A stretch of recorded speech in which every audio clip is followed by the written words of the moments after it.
शरद पवारांनी मुख्यमंत्री देवेंद्र फडणवीस यांना फोन केला। ही भाषा आणि वृत्ती गलिच्छ आहे, महाराष्ट्राच्या सुसंस्कृत राजकारणाला शोभणारी नाही, अशा शब्दात पवारांनी तीव्र नाराजी व्यक्त केली। तर जयंत पाटलांनी गोपीचंद पडळकरांवर कोणतीही प्रतिक्रिया दिली नाही। मात्र सुप्रिया सुळेंनी जोरदार तोफ डागली।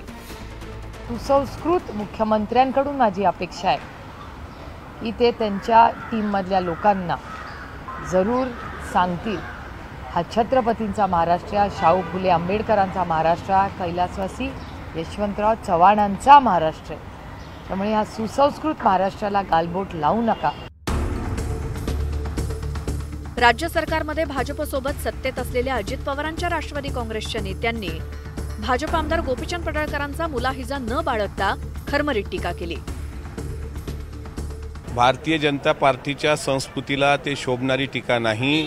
दुसरी गोष्ट की त्या टीकेचं कोणीही समर्थन करत नाही।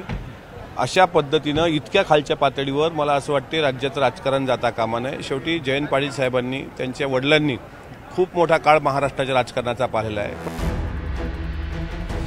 आमदार गोपीचंद पडळकरांच्या वक्तव्यामुळे भाजपच्या नेतृत्वाला प्रश्न विचारले जात होते।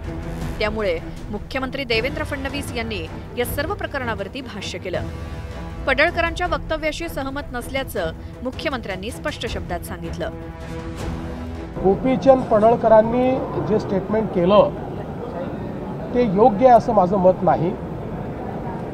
कोणाच्याही वडिलांबद्दल किंवा परिवाराबद्दल स्टेटमेंट करणं हे योग्य नाही आहे। या संदर्भात गोपीचंद पडळकर यांच्याशी मी बोललेलो आहे, त्यांनाही मी सांगितलेलं आहे आणि मला शरद पवारांचा फोन आला होता, तेही या संदर्भात माझ्याशी बोलले। मी त्यांनाही सांगितलं की अशा प्रकारचं जे स्टेटमेंट आहे त्याचं आम्ही कधीच समर्थन करणार नाही।